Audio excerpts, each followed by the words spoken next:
Comedy ಕಿಲಾಡಿಯ ಮೂಲಕ ಜನಪ್ರಸಿದ್ಧಿಯನ್ನ ಗಳಿಸಿರುವಂತಹ ರಾಕೇಶ್ ಪೂಜಾರಿ ಇನ್ನಿಲ್ಲ ಅನ್ನುವಂತಹ ನೋವು ಚಿತ್ರರಂಗದಲ್ಲಿ ಕಾಡಕ್ಕೆ ಶುರುವಾಗಿದೆ. ಅವರ ಸ್ನೇಹಿತರು ಸೇರಿ ಚಿತ್ರರಂಗದ ಹಲವು ಕಲಾವಿದರು ಸಂತಾಪವನ್ನ ಸೂಚಿಸಿದ್ದಾರೆ. ಇನ್ನು ಕೆರೆಬೇಟೆ ಸಿನಿಮಾದಲ್ಲೂ ಕೂಡ ರಾಕೇಶ್ ಪೂಜಾರಿ ಅಭಿನಯಿಸಿದ್ರು, ಒಂದು ಪಾತ್ರದಲ್ಲಿ ಮಿಂಚಿದ್ರು. ಅದರ ನಿರ್ಮಾಪಕರು ನಾಯಕರಾಗಿರುವಂತಹ ಗೌರಿ ಶಂಕರ್ ಅವರು ನಮ್ಮ ಜೊತೆಗಿದ್ದಾರೆ. ಅವ್ರನ್ನ ಮಾತಾಡಿಸ್ತಾ ಹೋಗ್ತೀನಿ. ರಾಕೇಶ್ ಪೂಜಾರಿಯನ್ನ ನೀವು ನೋಡಿದ ರೀತಿ ಹೇಗಿತ್ತು? ನಮ್ಮ ಸಿನಿಮಾ ಸ್ಕ್ರಿಪ್ಟ್ ಫೈನಲ್ ಆದಾಗ ಯಾರು ಆ ಕ್ಯಾರೆಕ್ಟರ್, ಯಾಕೆಂದರೆ ಮೇಜರ್ ಕ್ಯಾರೆಕ್ಟ್ರು ನಿಯರ್ಲಿ ಒಂದು 25 ಡೇಸು ಸಿನಿಮಾದಲ್ಲಿ ಇರೋವಂಥದ್ದು. ರಾಕೇಶ್ ಪೂಜಾರಿ ಅವ್ರನ್ನ ಭೇಟಿ ಆದ್ವಿ, ಬರೋದಕ್ಕೆ ಕೇಳಿದ್ವಿ. ತುಂಬ ಸಿಂಪಲ್ ಹುಡುಗ, ಅಂದರೆ ಹೇಗೆ ಅಂತಂದರೆ ನಿಮಗೆ ತುಂಬ ಹೊಂದಾಣಿಕೆ ಆಗೋವಂಥ ಹುಡುಗ. ಅವಾಗಿನ್ನೂ ಈ ಕಾಮಿಡಿ ಕಿಲಾಡಿ ಪೀಕಲ್ಲಿದ್ದರು. ಲಾಸ್ಟ್ ನಾನು 1.5 ಇಯರ್ ಬಿಫೋರ್ ಹೇಳ್ತಾ ಇರೋದು. ಆ ಪಾತ್ರಕ್ಕೆ ಅವರೇ ಸೂಟ್ ಅನ್ನಿಸ್ತು, ಅವ್ರನ್ನ ಓಕೆ ಮಾಡಿದ್ವಿ. ಅದಾದ ನಂತರ ಇಡೀ ನಮ್ಮ ಸಿನಿಮಾ 60 ದಿವಸಗಟ್ಟಲೆ ಔಟ್ಡೋರಲ್ಲಿರೋ ಶೂಟಿಂಗ್ ಆಗಿರೋವಂಥದ್ದು. ಅವ್ರದ್ದು ಹೆಚ್ಚು ಕಡಿಮೆ 25 ದಿವಸ ಔಟ್ಡೋರಲ್ಲೇ ಇರೋವಂಥ ಪಾತ್ರ, ಅಂದರೆ ಹೊರಗಡೆಗಿದ್ದು. ಅವ್ರ ಪಾಪ ಈ ಕಾಮಿಡಿ ಪ್ರೋಗ್ರಾಮ್ಗಳನ್ನು ನಡೆಸ್ತಾ ಮಾಡ್ತಾಯಿದ್ರು. ಅದ್ರ ಮಧ್ಯದಲ್ಲಿ ನಮ್ಮ ಸಿನಿಮಾಗೆ ಯಾವ ಥರ ಡೇಟ್ ಹೊಂದಾಣಿಕೆ ಮಾಡ್ಕೊಳ್ಳೋರು ಅಂದರೆ ಅವ್ರಿಗೆ ತುಂಬ ಕಷ್ಟ ಆಗೋದು. ಯಾಕೆ ಅಂತಂದರೆ ಬೆಂಗಳೂರಿನಲ್ಲಾದರೆ ನಿಮ್ಗೆ ಹೆಂಗೋ ಬಂದು ಹೋಗ್ಬಿಡ್ಬೋದು, ಬೇರೆ ಕಡೆಗೆ ಅಂದರೆ ತುಂಬ ಕಷ್ಟ.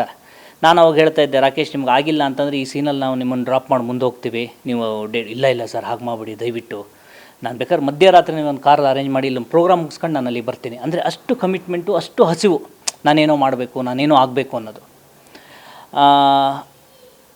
ಎಷ್ಟು ಒಳ್ಳೆ ಕಲಾವಿದ ಅಂದರೆ ನಿಜವಾಗ್ಲೂ ನೀವು ಈಗ ಬರ್ತೀರಾ ಅನ್ನೋದಕ್ಕಿಂತ ಮುಂಚೆ ಒಬ್ಬನೇ ಕೂತು ಯೋಚನೆ ಮಾಡ್ತಿದ್ದೆ. ಬರ್ತಾನೆ ಇವತ್ತು ಟ್ರಾವೆಲಿಂಗಲ್ಲಿ ಒಬ್ಬನೇ ಅವರು ಸಾವು ಆಗಿದ್ದು ಗೊತ್ತಾಗಿ ಇದು ನನಗೊಂದು 7:30 ಬೆಳಿಗ್ಗೆ ನಾನು ಊರಿಂದ ಬರ್ತಾಯಿದ್ದೆ.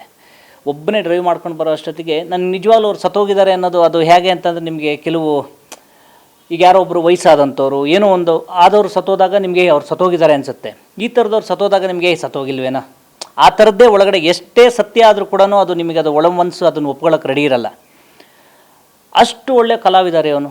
ಅಷ್ಟು ಅಂದರೆ ಎಷ್ಟು ನೈಜ ಆ್ಯಕ್ಟು ಮತ್ತು ಆ ಒಂದು ಹ್ಯೂಮರ್ ಅಂತೀವಲ್ಲ, ಸೆನ್ಸ್ ಆಫ್ ಹ್ಯೂಮರ್, ನೀವು ಕೂಡ ನೋಡಿರ್ತೀರ. ಅಷ್ಟು ತುಂಬ ಬೇಜಾರಾಗುತ್ತೆ. ಸೆಟ್ಟಲ್ಲಿ ನೀವು ತುಂಬ ಹತ್ತಿರದಿಂದ ನೋಡಿರ್ತೀರಾ, ಹೆಂಗಿರ್ತಾ ಇದ್ರು? ಅಥವಾ ಸೆಟ್ ಆಫ್ ಸ್ಕ್ರೀನಲ್ಲಿ ಏನಾದರೂ ಹಂಚ್ಕೊಳ್ಳೋದು, ಈ ಮಾತುಕತೆ ಇದ್ದೇ ಇರುತ್ತೆ. ಆ ಟೈಮಲ್ಲಿ ಏನಾದರೂ ಮಾತಾಡಿದ್ದು, ಶೇರ್ ಮಾಡಿದ್ದು ಏನಾದ್ರು ನೆನಪಿದೆಯಾ?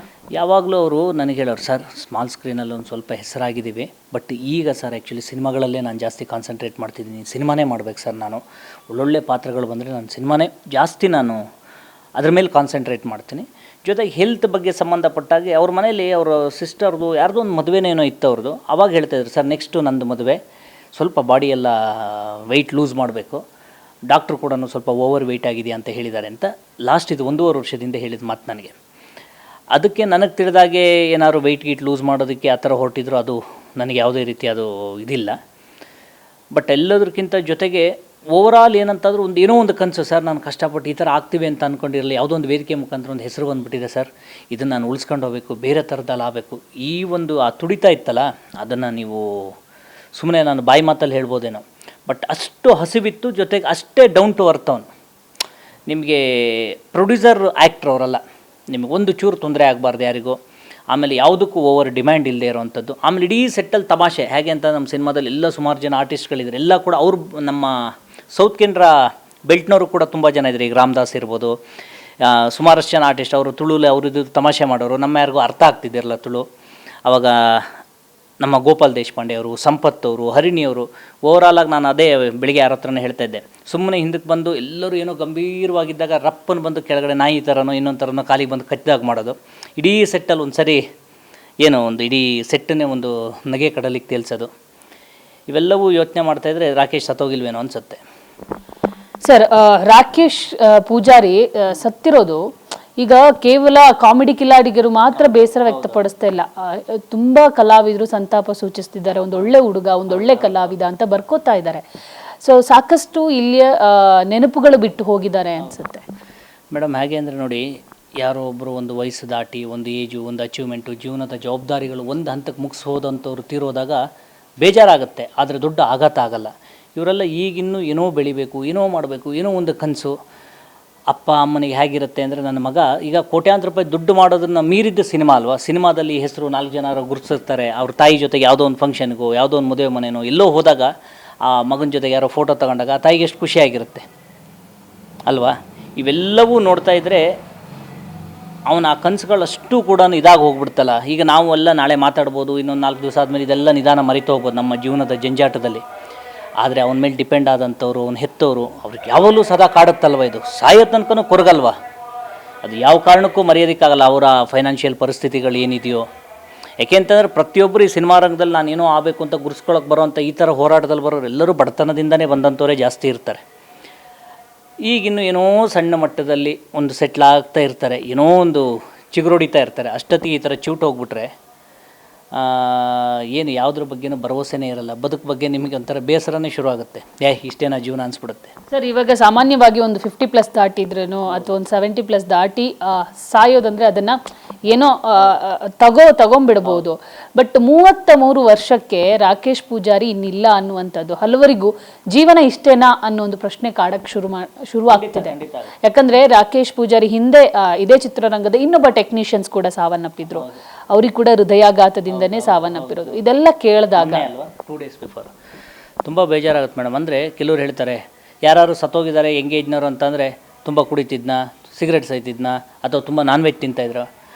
ಇವ್ಯಾವುದು ಕೂಡ ರಾಕೇಶ್ ಅವ್ರಿಗೆ ಅಷ್ಟು ಯಾವ ರೀತಿಯ ದುರಭ್ಯಾಸಗಳು ನಾನು ಹತ್ತಿರದಿಂದ ನೋಡಿದಾಗ, ಸಣ್ಣ ಪುಟ್ಟ ಫ್ರೆಂಡ್ಸ್ ಸೇರಿದಾಗ ಇನ್ನೊಂದು ಅದೆಲ್ಲ ಮಾಮೂಲಿ ಇರುತ್ತೆ. ಆದರೆ ನಮ್ದು ಇವತ್ತು ಏನಾಗಿದೆ ಅಂದರೆ ಫುಡ್ ಕಲ್ಚರ್ ಇದೆಯಲ್ಲ, ಅದೇ ವಿಷ ಆಗೋಗಿದೆ. ಈಗ ಎಕ್ಸಾಂಪಲ್, ನೀವು ಒಂದು ಸೊಪ್ಪು ತರ್ತೀರಾ ಅಂದ್ಕೊಳ್ಳಿ, ಅದಕ್ಕೆ ಔಷಧಿಗಳು ಹೊಡೆದಿರ್ತಾರೆ, ಗೌರ್ಮೆಂಟ್ ಗೊಬ್ಬರ ಹಾಕಿರ್ತಾರೆ. ನೀವು ಒಂದು ಹಣ್ಣು ತೊಗೊಳ್ಳಿ, ಇನ್ನೊಂದು ತೊಗೊಳ್ಳಿ, ಪ್ರತಿಯೊಂದು ಕೂಡ ವಿಷನೇ. ಇವತ್ತು ಡೈರೆಕ್ಟಾಗಿ ಯಾರೋ ವಿಷ ಕೂಡ ಸತ್ತೋಗೋದು ಬೇರೆ.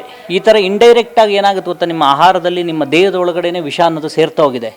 ಅದು ಗೊತ್ತಾಗದಿದ್ದಾಗೆ ಯಾವುದೋ ಒಂದು ಹಂತದಲ್ಲಿ ಏನು ಮಾಡುತ್ತೆ ಗೊತ್ತಾ, ಕೆಲವರು ಅದನ್ನು ಸುಮಾರಷ್ಟು ವರ್ಷಗಳು ಸಸ್ಟೈನ್ ಮಾಡಿಕೊಂಡು ಆ ವಿಷಯದ ಜೊತೆಗೆ ಅಡ್ಜಸ್ಟ್ ಆಗಿರ್ಬೋದು. ಇನ್ನು ಕೆಲವುದಲ್ಲ ಈ ಫುಡ್ ಕಲ್ಚರ್ ಇದೆಯಲ್ಲ, ಅದೇ ನಮ್ಮನ್ನು ಫುಡ್ ಕಲ್ಚರ್ ಅಂದ್ಕೊಳ್ಳಿ, ಅದು ಕರೆದಿರೋ ಐಟಮು, ಆಯಿಲ್ ಐಟಮ್ ಎಲ್ಲವನ್ನೂ ಬಿಟ್ಟು ಕೂಡ ನಾವೇನು ಹಣ್ಣು ಅಂತ ತಿಂತೀವಿ, ನಾವೇನು ಸೊಪ್ಪು ಅಂತ ತಿಂತೀವಿ, ನಾವೇನು ಚಿಕನ್ ಅಂತ ತಿಂತೀವಿ. ಒಂದು ಕೋಳಿ 30 ದಿವಸಕ್ಕೆ 4 kg ಆಗುತ್ತೆ, 3 kg ಆಗುತ್ತೆ ಅಂದರೆ ಮೊಟ್ಟೆ ಹೊಡೆದು ಅದೇಕೆ ಸಾಧ್ಯ ಹೇಳಿ?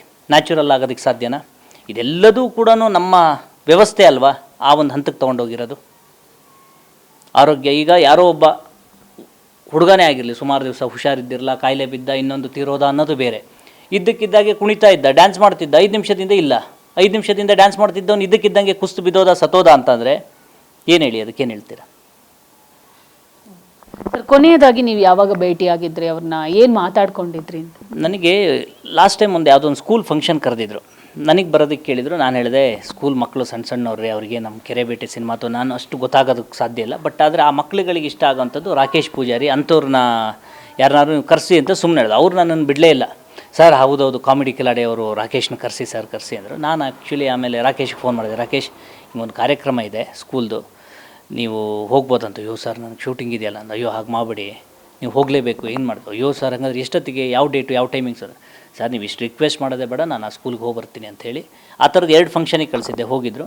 ಲಾಸ್ಟ್ ನನಗೆ ಫೋನ್ ಮಾಡಿದ್ದು ಅಂದರೆ ಕರೆಕ್ಟ್ 10 ದಿವಸದ ಹಿಂದೆ ಅವರೇ ಫೋನ್ ಮಾಡಿದ್ರು. ನಾನು ವಾಟ್ಸಪ್ಪಲ್ಲಿ ಒಂದು ಸ್ಟೇಟಸ್ ಆಗಿದ್ದೆ, ನಮ್ಮ ಕೆರೆಬೇಟೆ ಸಿನಿಮಾ ಅಮೆಝಾನ್ ಪ್ರೈಮಲ್ಲಿದೆ ಅಂತೇಳಿ. ಸರ್, ನಾನು ತುಂಬ ದಿವಸದಿಂದ ನನ್ನ ಫ್ರೆಂಡ್ಸ್ ಎಲ್ಲ ಕೇಳ್ತಾಯಿದ್ರು, ನನಗೆ ಆ ಪೋಸ್ಟನ್ನು ಕಳಿಸ್ಕೊಡಿ, ಇಷ್ಟನ್ನು ಹೇಳಿದರು. ಅದಾದಮೇಲೆ ನನ್ನ ಮತ್ತು ಅವರ ಮಧ್ಯದಲ್ಲಿ ತುಂಬ ಏನು ಡೈಲಿ ಫೋನ್ ಮಾಡಿಕೊಂಡು ಡೈಲಿ ನಾವು ಮಾತಾಡುವಂಥ ಸ್ನೇಹಿತರೇನಲ್ಲ. ಆ್ಯಸ್ ಎ ನಾನು ಸಿನಿಮಾದಲ್ಲಿ ನನ್ನ ಕೋ ಆರ್ಟಿಸ್ಟ್ ಆಗಿದ್ದರು. ಆದರೆ ಒಂದು ನೆನ್ಪಿಟ್ಕೊಳ್ಳಿ, ನಿಮ್ಮ ಕ್ಯಾಮ್ರಾ ಇದೆ ಅಥವಾ ನೀವಿದೆ ಅಂತ ಹೇಳಲ್ಲ, ಪ್ರತಿಯೊಂದು ಸಿನಿಮಾದಲ್ಲೂ ಒಬ್ಬೊಬ್ಬ ಆರ್ಟಿಸ್ಟಿಗೆ ಅವ್ರದ್ದೇ ಆದಂಥ ಇನ್ನೊಂದಿಷ್ಟು ಆರ್ಟಿಸ್ಟ್ಗಳ ಬಳಗ ಇರುತ್ತೆ. ಒಂದು ಫ್ರೆಂಡ್ ಕ್ಯಾರೆಕ್ಟರ್ ಮಾಡೋದಾದರೆ, ತಂದೆ ಮಾಡೋದಾದರೆ, ತಾಯಿ ಮಾಡೋದಾದರೆ, ಇವರಿದ್ದರೆ ಚಂದ ಅಂತ. ನನಗೆ ನೆಕ್ಸ್ಟ್ ನಾನು ಯಾವುದೇ ಸಿನಿಮಾ ಮಾಡಿದ್ರು ಕೂಡ ರಾಕೇಶ್ ಪೂಜಾರಿ ಅಂತ ವ್ಯಕ್ತಿ ಇರಬೇಕಂದ್ರೆ ನನಗೆ ಅದು ಕರೆಕ್ಟಾಗಿ ಸೂಟ್ ಆಗ್ತಾರೆ. ನನ್ನ ಫ್ರೆಂಡು ಅಂತಂದರೆ ಜನ ಒಪ್ತಾರೆ, ನಂಬ್ತಾರೆ. ಆ ಥರದ್ದು ನಾನು ರಾಕೇಶ್ ಕೇಳಿದೆ, ರಾಕೇಶ್ ನೆಕ್ಸ್ಟ್ ಸಿನಿಮಾ ಯಾವುದು ಅಂತ ಕೇಳಿದರು. ಸರ್, ನಡೀತಾ ಇದೆ ರಾಕೇಶ್, ಹೇಳ್ತೀನಿ, ಬಟ್ ಆದರೆ ನೀವು ಮಾತ್ರ ಇದ್ದೇ ಇರ್ತೀರಾ ಅಂತ ಹೇಳಿದ್ದೆ.